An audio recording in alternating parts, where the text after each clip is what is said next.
नेपाल के Gen Z prime minister की कहानी।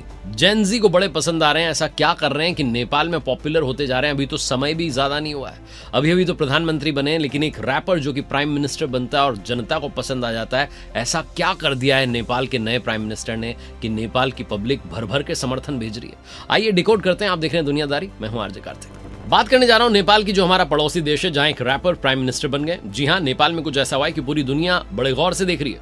2025 से कहानी शुरू होती है, जब नेपाल में जनरेशन जी यानी जेन जी के युवाओं ने सड़कों पर उतर करके प्रदर्शन किया और उस समय की सरकार को जो है बाहर कर दिया। यह आंदोलन था भ्रष्टाचार के खिलाफ, कुशासन के खिलाफ, उस पुरानी व्यवस्था के खिलाफ जो दशकों से नेपाल को पीछे खींच रही थी, ऐसा युवाओं का मानना था। और फिर 5 मार्च 2026 को नेपाल ने चुनाव में एक ऐसा फैसला लिया जिसने पूरी दुनिया को चौंका दिया।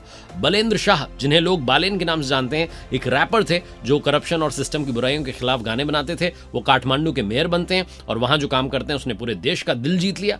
फिर 27 मार्च 2026 को सिर्फ 35 साल की उम्र में वो नेपाल के प्रधानमंत्री के रूप में शपथ लेते हैं। उनकी पार्टी राष्ट्रीय स्वतंत्र पार्टी, जो सिर्फ 4 साल पहले बनी थी, वो संसद की 165 में से 125 सीटें जीतती है, लगभग 2/3 मेजॉरिटी। अब सोचिए, वही नेपाल है जहां पिछले 18 सालों में 14 प्राइम मिनिस्टर बदल चुके थे। हर साल नया चेहरा आता था, वही पुरानी समस्याएं थी, और अब एक बिल्कुल ही नया चेहरा देश चला रहा है। बालेन शाह के वीडियो इंटरनेट पर खूब वायरल हो रहे हैं। एक वीडियो में वो बिना किसी बॉडीगार्ड के सड़क पर चल रहे हैं, ई रिक्शा रोक करके महिलाओं से हालचाल पूछ रहे हैं, उनसे जान रहे हैं कि वो कैसी हैं, कोई समस्या तो नहीं, कोई सुरक्षा घेरा नहीं है, कोई प्रोटोकॉल नहीं है। लोग उन्हें बॉलीवुड फिल्म जो अपने यहाँ आई थी नायक, उसके अनिल कपूर जैसा बुला रहे हैं। शपथ लेने के सिर्फ 48 घंटों के भीतर बालेन ने 100 सूत्री कार्य योजना की घोषणा कर दी। ये जो एजेंडा है, इसमें उन्होंने साफ कहा कि नेपाल का पूरा सिस्टम बदलेंगे।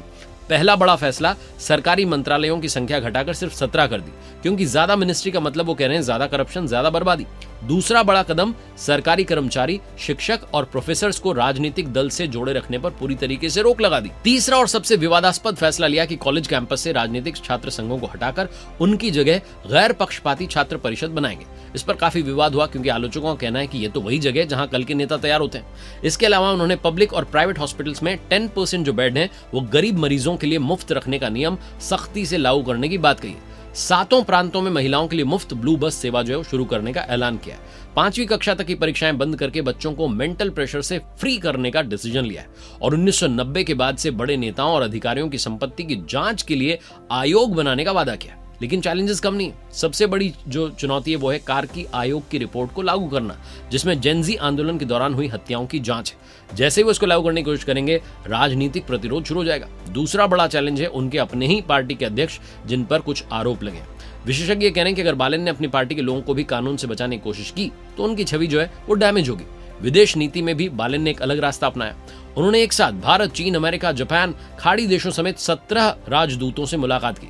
ये संकेत है कि नेपाल को किसी एक देश के जो है पीछे नहीं रखेंगे, बल्कि सबको साथ लेके चलेंगे। हालांकि उनके पुराने सोशल मीडिया पोस्ट जो हैं उन पर भी सवाल उठ रहे हैं, जिसमें उन्होंने भारत की और चाइना की आलोचना की थी। भारत ने तो फिलहाल अच्छे संकेत दिए हैं। हमारे प्रधानमंत्री जी ने नेपाल के नए प्राइम मिनिस्टर को बधाई भी दी है। और इस सब के बीच में एक्सपर्ट्स ये कह रहे हैं कि बालेन के पास में एक ऐसा अवसर आया है जिससे वो सब कुछ बदल सकते हैं, लेकिन उम्मीदें इतनी ज्यादा हैं कि उन्हें पूरी तरह पूरा करना बहुत मुश्किल होगा। बाकी जेनजी जो कार्यकर्ता हैं वो ये कह रहे हैं कि अभी तो हमारी निगाह नए प्राइम मिनिस्टर के कार्यकाल पर है, देखते हैं कि वो कैसा काम करते हैं। अगर नहीं करेंगे तो जनता अपनी आवाज तो उठा ही सकती है। दोस्तों, नेपाल के जो सफर है बेहद दिलचस्प होने वाला है। एक रैपर जो गाने गा करके सिस्टम पर चोट कर रहा था, आवाज उठा रहा था, आज उसी व्यवस्था को बदलने की ताकत उन्हीं के हाथों में। सवाल है कि क्या उन लाखों युवाओं की उम्मीदों पर खरा उतर पाएंगे जिन्होंने वोट दिया है। नेपाल की कहानी अभी लिखी जा रही है और पूरी दुनिया की नजरें काठमांडू पर टिकी है।